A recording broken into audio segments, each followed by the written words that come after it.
बोलिए सत्यनारायण भगवान की जय। दोस्तों, आप सभी ने सत्यनारायण भगवान के प्रथम अध्याय को बहुत पसंद किया है। इसके लिए आप सभी का बहुत बहुत धन्यवाद। आज मैं आप सभी को सत्यनारायण भगवान के दूसरे अध्याय के बारे में बताने वाली हूँ कि सत्यनारायण भगवान के व्रत को सबसे पहले किसने किया और उसे उसका क्या फल प्राप्त हुआ। इसलिए वीडियो को अंत तक देखना।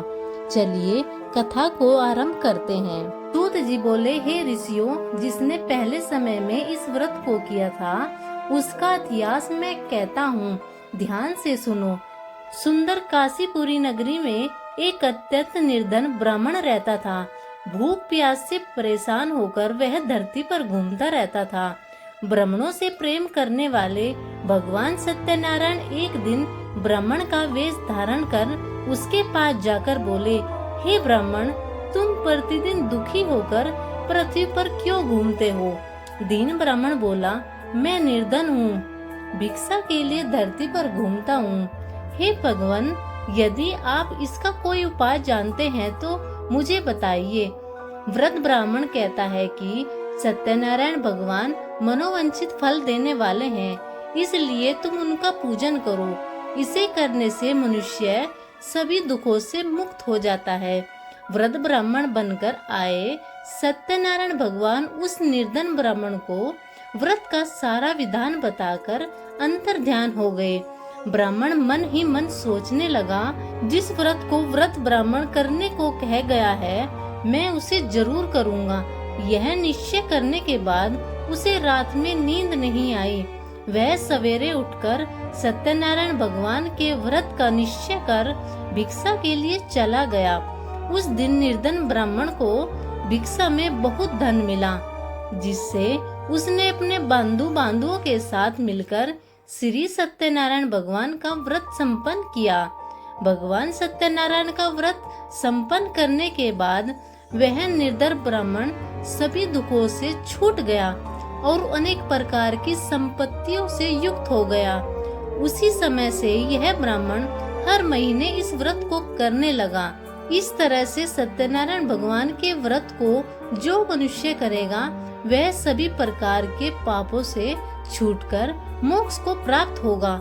जो मनुष्य इस व्रत को करेगा वह सभी दुखों से मुक्त हो जाएगा। सूत जी बोले, इस तरह से नारद जी से नारायण जी का कहा हुआ सत्यनारायण व्रत को मैंने तुमसे कहा। हे ऋषिवर, मैं अब क्या कहूँ? ऋषि बोले, हे मुनिवर, संसार में उस ब्राह्मण से सुनकर और किस किस ने इस व्रत को किया, हम सब इस बात को सुनना चाहते हैं। इसके लिए हमारे मन में श्रद्धा का भाव है। सूत जी बोले, हे मुनियों, जिसने इस व्रत को किया है वह आप सब सुनिए। एक समय वही ब्राह्मण धन व ऐश्वर्य के साथ अपने बंधुओं के साथ इस व्रत को करने को तैयार हुआ।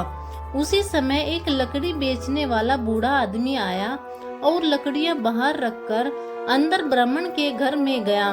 प्यास से दुखी वह लकड़हारा उनको व्रत करते देख ब्राह्मण को नमस्कार कर पूछने लगा कि आप यह क्या कर रहे हैं तथा इसके करने से क्या फल मिलेगा। ब्राह्मण ने कहा कि सब मनोकामनाओं को पूरा करने वाला यह सत्यनारायण भगवान का व्रत है। इनकी कृपा से ही मेरे घर में धन धान्य आदि की वृद्धि हुई है। ब्राह्मण से सत्यनारायण व्रत के बारे में जानकर लकड़हारा बहुत प्रसन्न हुआ।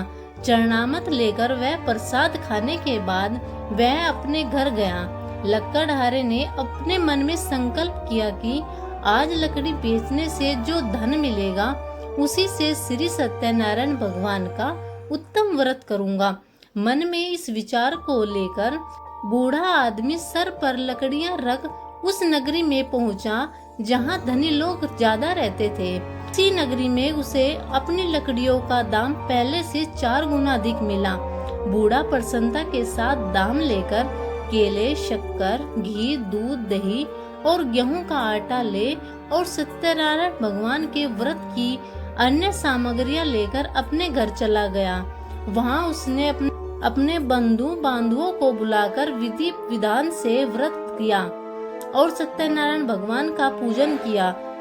इस व्रत के प्रभाव से वह बूढ़ा लकड़हारा धन पुत्र आदि से युक्त होकर संसार के समस्त सुख भोग अंत काल में वैकुंठ धाम चला गया।